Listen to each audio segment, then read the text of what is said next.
Hey everyone, Phi Farley here. It's September 29th. We've got playoff baseball on deck today. I'm super pumped. Love it that we have 16 teams, 3-game series, all played at the favorite, the higher seed throughout the series. I'm going to break down each one of those matchups, American League, National League, give you two dogs that I like to potentially upset and win their series, as well as a daily best bet for the day, breaking down each one of these matchups.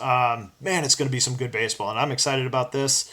We're going to have some value showing up here in the next 2 days that I'm excited for. So stay tuned. You can check it all out. Patreon.com/PhiFarley is where all the plays will be. I'm going to put these up in the top 2 tiers. Meanwhile, NFL, college football dropping down into the lower 3 tiers for you over on patreon.com/PhiFarley. Don't forget to subscribe here on YouTube, and let's get into it. All right, let's start off with one of the best series that we have going on, and that's the Yankees and the Indians. This is going to be played in Cleveland. Yankees on the road, 11-18 overall. Indians at home, 18-12. I think this whole series rides on this first matchup. Shane Bieber at home against Garrett Cole. Now, Garrett Cole has been pitching like he used to, like he did last year here in September. He's got great stuff. He could be absolutely dominant. And Shane Bieber has been a potential Cy Young winner this year. He's been great, and he's been superb at home. This game could go either way. I think the series goes where this game goes. So that said, we have a plus 120 on the Indians. I think that is one of the 2 dogs that is a potential winner here in the first round. You have a team that's 18-12. They're 8-2 coming into this over the last 10. They're a hot team. The offense is starting to click, which has been their shortcoming all year long. Pitching has been outstanding, giving up only 209 runs this entire season. That's the best in the American League. Pitching is great. However, they're going against one of the best today. And if they fall behind 0-1, I think they're going to split the last 2 games. So a little concerned about the long ball when it comes to the other pitchers in the Indians lineup and what the Yankees can do and how they can pour it on. So I think if Shane Bieber can get the win in Game 1, I think this is the Indian series, and we're at a plus 120 with the Indians. I think that's a good opportunity to cash an underdog in the series play. All right, let's talk about Astros Twins. This is one of my best bets on the other side as a favorite. The Twins are fantastic at home, 24-7, better than every other team in baseball. Meanwhile, the Astros have been atrocious on the road, 9-23. That is the third worst in all of baseball, right next to the Rangers and the Diamondbacks. Pirates, even worse. The Astros have just been awful on the road, and while they do have some veteran time here in the playoffs, and they're going to start the series with Greinke, it's going to be an uphill battle to take 2 out of 3 in Minnesota. Even if Donaldson's not playing, he may have a spot plate appearance. But Twins are just going to be hard to beat.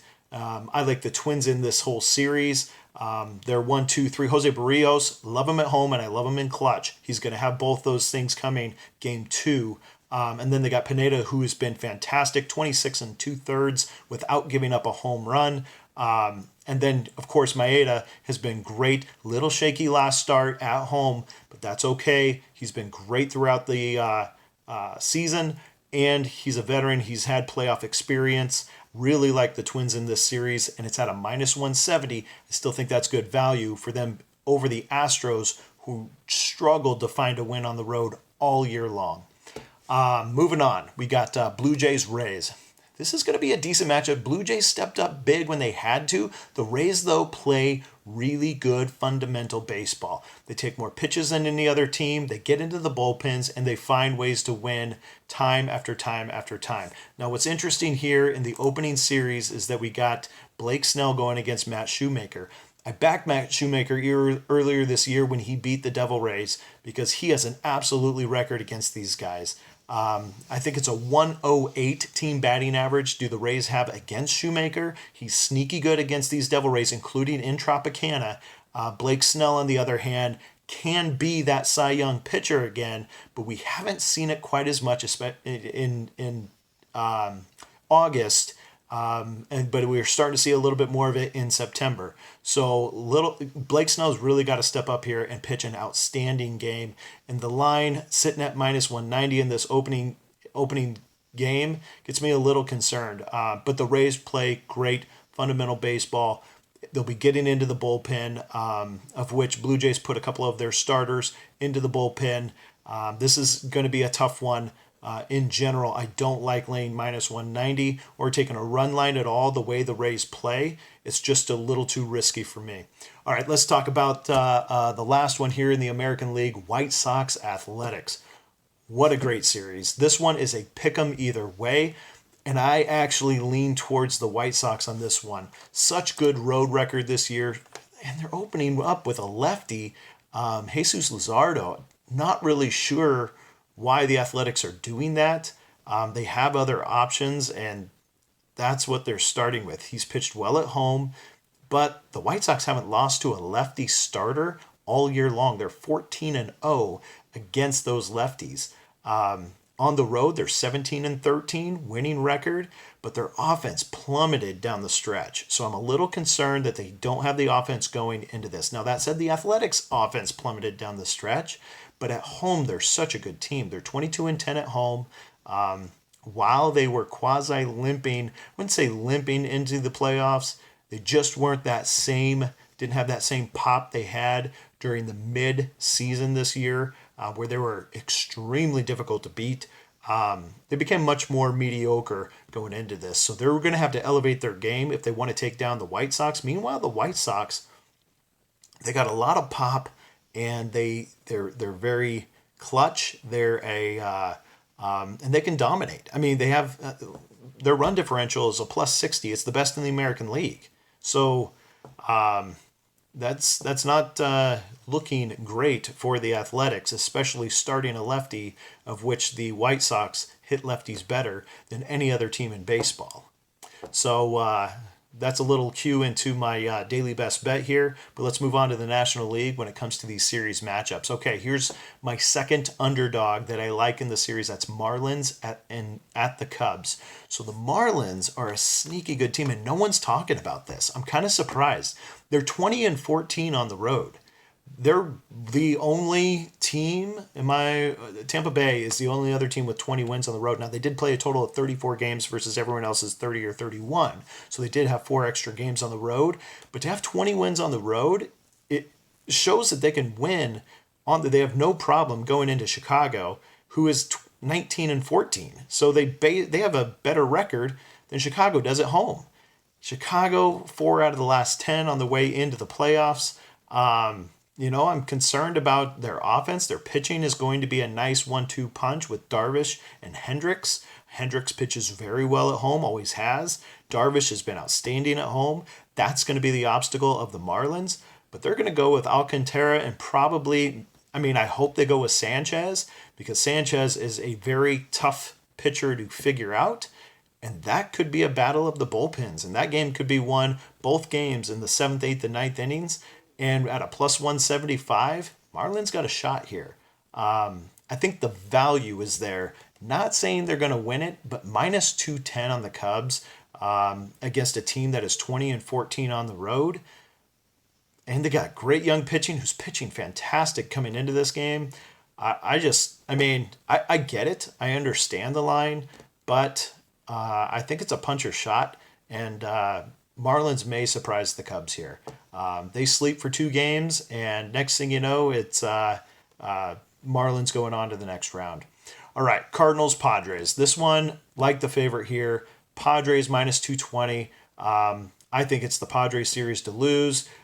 They have great pitching, great hitting. They're a plus 84 run differential, second most dominant team in all of baseball behind the Dodgers.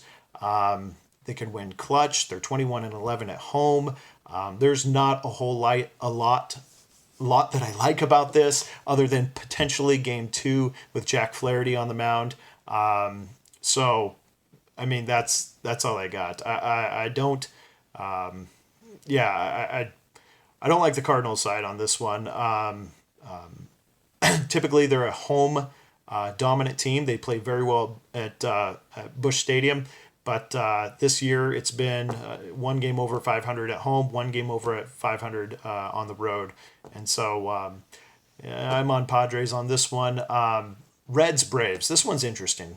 Reds are getting a lot of love because Reds had to win their way through the last month to find themselves out of the basement and into the playoffs. To their credit, they did a great job doing so.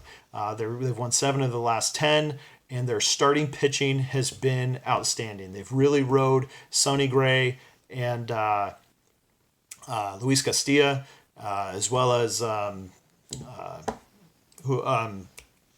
Trevor Bauer. Sorry, had to think of those off the top of my head. And so the Braves, though, also play really good fundamental baseball. 19-11 at home. They have a nice home field advantage. They're a plus 60 run differential. Puts them third in the National League, up there with some of the best. They're a tough team that they're going to have to win 2 out of 3 on the road against. Cincinnati on the road is 15-16 this season. So it's one of the worst hitting teams to make a playoffs of all time, which makes sense because they're allowing 16 teams in this year versus any other year. I know Reds are getting some love on this. It's a minus 150 for the Braves, plus 130 on the Reds. I still don't. I actually, if I was putting money down, I'm laying 150 to win 100 on the Braves. I think the Braves have the pitching, they have the hitting. I like them in both categories more than I like the Reds. So going with Braves on that one. Brewers, Dodgers. I think this is completely lopsided. 21-9 are the Dodgers at home. Most dominant team in baseball. They won 8 of the last 10 going into this, plus 136 run differential. This is a completely lopsided. I've heard some pitches for the Brewers for them to be able to have a shot in this series, of which I don't like it at all. So this is all Dodgers. Minus 280, that's fine. If I had the choice, I'd still lay minus 280 in a 3-game series with the Dodgers. So there you go. A lot of the favorites that I do like, but the underdogs that I like to key in on is the Indians plus a 120, potentially the Marlins at a plus 175, and also the White Sox which is a pick'em. I like that series as well. Then you can also look at the favorites, the Braves at a minus 150, and the Twins at a minus 170. Show good value as well as favorites. Now let's talk about a daily best bet. I'm going to be real brief on this. Let's talk about the Athletics. Well, I've already talked about it a little bit. The Athletics with Jesus Luzardo going up at home. He's 3-1. He's got a 2.4 ERA. I understand why they put the 22-year-old on the mound, but I don't understand why they picked a lefty to open up this series against the White Sox when the Athletics have more options than this. So I was a little surprised to see that Luzardo is where it's going to be. Again, the White Sox are 14-0 against left-handed starters. No one hits lefties better than the White Sox. They may just be putting up a false front. They may bring someone in. They do have a great bullpen, do the Athletics. But, these White Sox are, let's see, they hit 285 against lefties and have 27 home runs this year against lefties. They have a .523 slugging percentage against lefties. And, they're going to have to address Miguel Sano. They're going to have to address Nelson Cruz, who are big right-handed bats, of which Jesus Luzardo against righties, they've put 8 home runs. Out of his 9 home runs given up, 8 of them have been to righties. So he's going to have to somehow address those 2 guys, and that may be the difference in today's game. So we're sitting at a minus 115 for the White Sox. I'm going to take that as the daily best bet, taking the White Sox today to get the job done in Oakland. There you go. Every series broken down, a couple dogs for you, as well as the daily best bet. Good luck, everyone, in the playoffs. We'll see you again soon.